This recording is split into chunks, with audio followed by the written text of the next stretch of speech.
Right now, dangerous flash flooding ongoing in the entire tri-state area with entire neighborhoods underwater in New York City at this hour. We are covering every angle of it for you throughout the show on Weather Underground. I'm Alex Wilson. And I'm Felicia Combs. New York's governor already declaring states of emergency for New York City, Long Island, and the Hudson Valley. And the threat for more heavy rain on top of what we've already seen, that's going to continue. Yeah, we've got flash flood warnings that are in effect for 1 to 3 inches of additional rainfall in these areas. That rain is just training over the same spots. And it's not just light rain. The yellows, the oranges, the reds indicative of that very, very heavy rainfall. Yeah, we have just the worst type of setup to see the rain continue following over the same places over and over again, especially in an urban area like New York City. You're going to have issues. You get the tropical influence too. Here's what we're talking about. Feet of floodwater inundating the streets of Brooklyn this morning. The commute nightmarish, as you can imagine, and not to mention downright dangerous. You know, the heavy rain coming down, at times rainfall rates 1 to 2 inches an hour or more. Now all that water, it can't drain fast enough in these urban areas. Oh yeah, that's right. And that's why you're seeing images like this. Not the morning commute that you want at all. Rainwater streaming over the top levels of this parking garage. Almost looking like a waterfall, right? The storms and flooding wreaking havoc on travel in the Northeast, with roads and major highways closed right now and hundreds of flights delayed or altogether canceled out of the New York City hubs. Yeah, here's what else we know right now. New York's Governor Kathy Hochul has urged New Yorkers to stay home at all costs, saying if you venture out in your own vehicle, do so at your own peril. And getting around via public transportation, it's not an option either. We've got subway service suspended at many stations right now. Even access to LaGuardia's Terminal A is blocked at the moment because of flooding there. This kind of flash flooding is especially dangerous for people who live in basement apartments. We saw that during Ida. New York firefighters have already responded to a handful of calls. The flash flooding continues with more rain coming down in these areas. We look at the rainfall reports just over the last 12 hours, already the wettest day since that 2021 event, September 1st, back when we had what was left of Ida, of course, flooding the New York City metro area. Brooklyn, nearly 6 inches of rain has come down already. JFK Airport, over 4 inches. Central Park, about 4.5. LaGuardia Airport, 1 3/4 inches in 12 hours. And East Rockaway there in New Jersey, nearly 3 3/4 inches. Past 24-hour rainfall at JFK Airport, and we're looking at the rainfall rates as well. We've seen those rainfall rates between 1/2 inch and 1 inch an hour, and that has allowed us to pile up the rainfall totals. 12-hour totals about 5.5 inches, 24-hour totals nearly 6 inches of rain. So no question as to why we're seeing the flooding that we have ongoing right now. As you can imagine, that has translated into delays at the airport. So LaGuardia, JFK, we got the red. That means major delays. Newark running moderate delays. The heavy rain continues to be focused over JFK, over LaGuardia, so things aren't going to get any better anytime soon. And when we look at the big picture, you can see that feed of tropical moisture coming in off the Atlantic. Remember, we have what's left of Ophelia, so that tropical moisture has been lingering. We've got our upper low that's been moving into the area. That's deepening off the coast. And so with an area of low pressure, plentiful moisture, we've got a worst case scenario for big time rain showers, not just across the New York metro area, but up into sections of southwestern Connecticut, upstate New York. And you notice that very heavy rain into parts of Massachusetts, southern New Hampshire as well. But right now, we've got all those warnings overlaid upon one another here. Kings, New York, Manhattan, and Queens counties under a flash flood warning until 2:30. Considerable threat on this, which would indicate we're upping the ante from just a regular flash flood warning. We have seen flooding ongoing and not minor flooding. We've seen some major flooding happening in Manhattan and surrounding areas. Out on Long Island, Kings, Nassau, and Queens counties under a flash flood warning until 2:45. This includes Hempstead and Oyster Bay. Up towards the White Plains area, we've got a warning there. The Bronx, New York, Manhattan, Westchester counties under a flash flood warning. Considerable threat on this one as well. Darien, Connecticut, Bridgeport, Connecticut, Danbury, Connecticut, also under flash flood warnings with moderate rain falling still in these areas. Fairfield and Westchester counties under a flash flood warning until 1:30. I would anticipate some of these to get extended because, again, the rainfall is still coming down. Last 12 hours, you can see plenty of areas in that 3 to 5 inch range. Again, 12-hour totals with that much pavement in the area. That water is just not able to run off, or it is only able to run off. It's not able to absorb. So you're getting that water just rushing to those low spots. 4.3 inches, 4.7 inches out onto parts of Long Island just within the last 12 hours. So as you can imagine, the reports have been coming in fast and furious. At LaGuardia, the airport fuel farm is flooded. It's unusable at the time, so that's just adding to the delays. Coney Island, we've got a school that's being flooded and evacuated. In Flatbush, multiple cars stranded, water up to the windows on Prospect Expressway. And in Jackson Heights, we've got flooding on the runway in runway drive, both directions, 94th Street to Marine Terminal Road. So roads are flooded, airports are flooded, schools are flooded, buildings are flooded.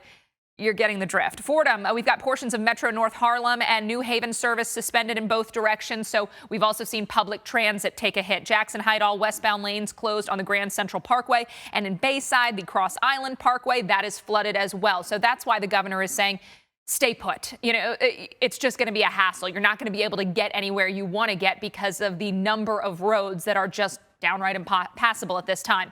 Rainfall needed to flood in just 1 hour. This is called flash flood guidance. Obviously, the higher numbers mean you can handle more rain. Well, we're in that ½ to 1 inch range around a lot of the New York metro area, at the very least 1 to 2 inches. And we're getting that per hour out of some of these rain showers. So we could see very well much more flash flooding before things come to an end. Upstate, parts of Jersey, parts of Southwest Connecticut, Felicia, also dealing with that very low flash flood guidance. We know we've got more on the way, and flood watches remain in effect through tonight. And an important part of this, Alex, is part of your commute might be just fine. You might be able to head out and you're like, oh, this isn't that bad. And then you get to those very low-lying, flood-prone spots, and all of a sudden it's a totally different story. So your best bet is to stay in if you can. Let's time this out for you. We already saw some of those flash flood warnings that we have ongoing, and they're not going anywhere for a while because we've got waves and waves of rain continuing. We're not talking about just light rain either. We're talking about pockets of heavy rain across these areas that have already seen several inches. That's continuing into tonight.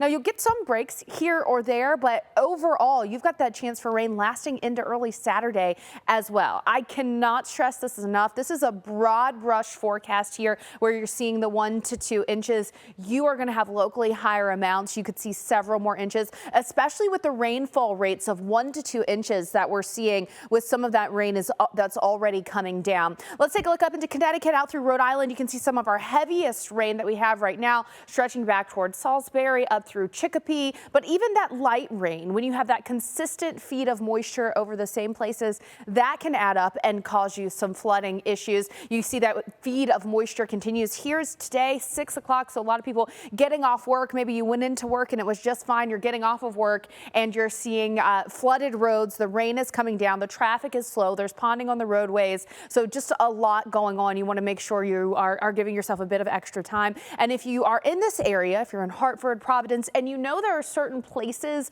or certain roads that flood really easily, if you can avoid those, like if you're coming home from work and you have to be out, you're just trying to get home, but you know there's that one street that always floods, it's really low lying.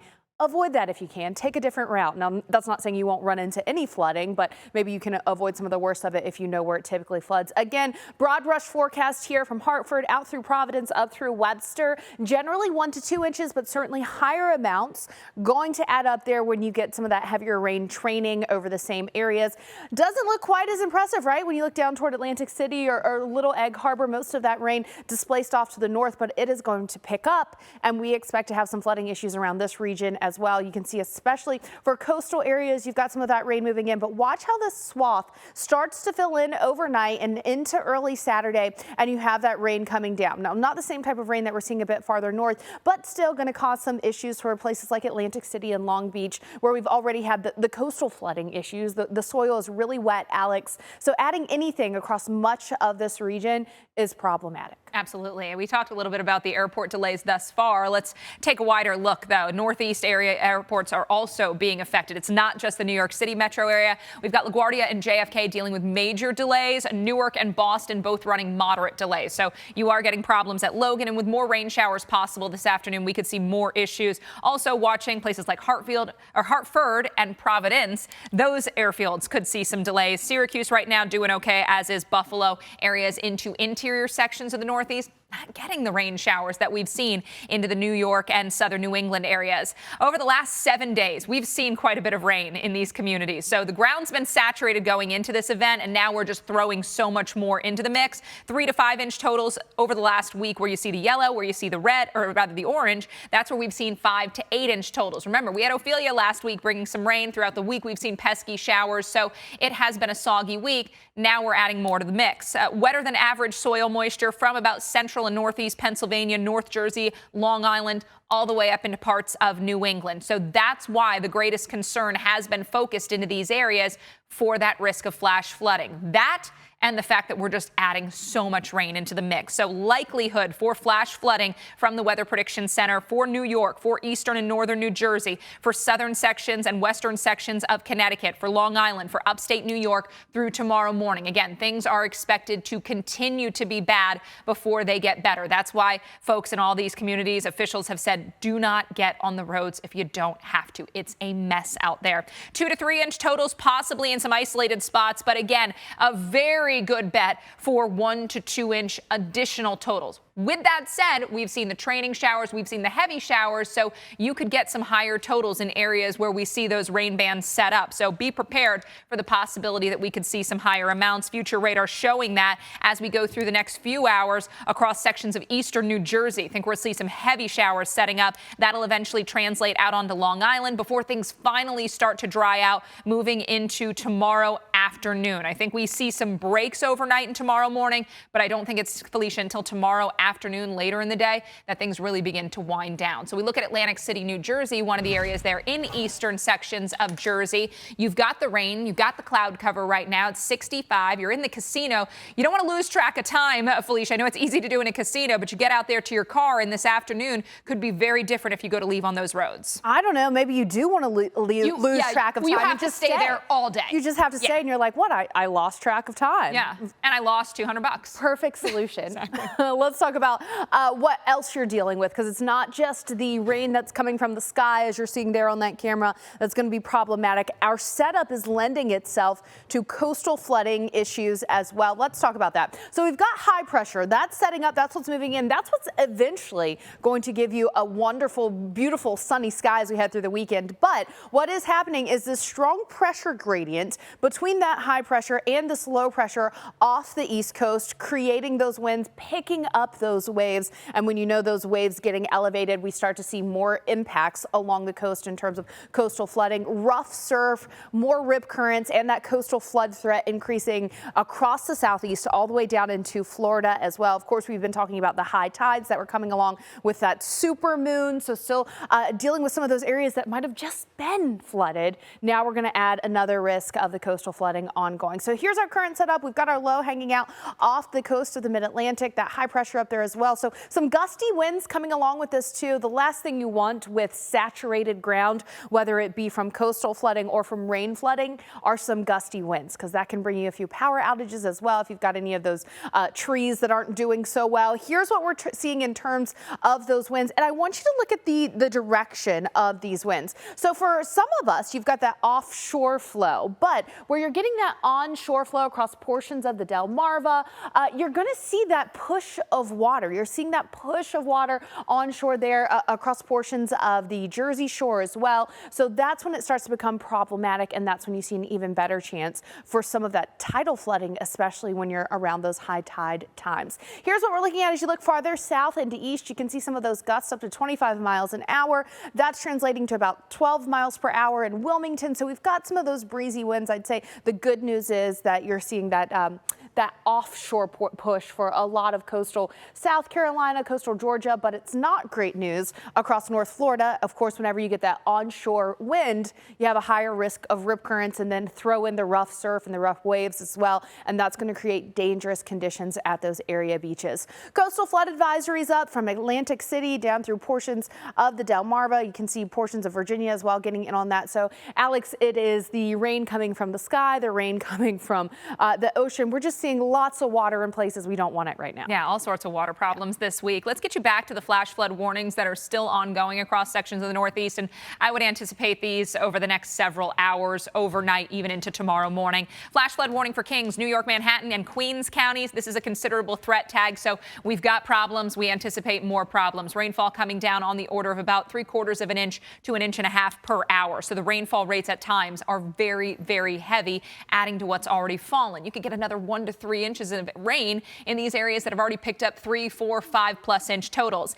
Kings, Nassau, and Queens counties also under a flash flood warning until 2:45. Hempstead, North Hempstead, and Oyster Bay, some of the communities in this one. So as you get out on Long Island, we've got flooding reports as well. A lot of those roadways, they are unusable. We've seen problems at the airports. We've seen problems with public transportation. So don't think, oh, I'm going to avoid the car, I'm going to take the subway. You got to check in on the status of that because some of these lines are down. Bronx, New York, and Westchester counties under a flash flood warning. So now we get up into the upstate. Greenburgh, New Rochelle, and Yonkers under the warning. Considerable threat tag on this one. Right now it's in effect till 4 o'clock, but with rain still falling, we could see these extended. Fairfield and Westchester counties under a flash flood warning. So now we get up into parts of southwestern Connecticut. So some of those suburbs where people work their way into the city. You guys are seeing problems as well. So if you are in the office today, maybe very, very difficult to get home later today. Last 12 hours, we have seen 3 to 5 inches of rain.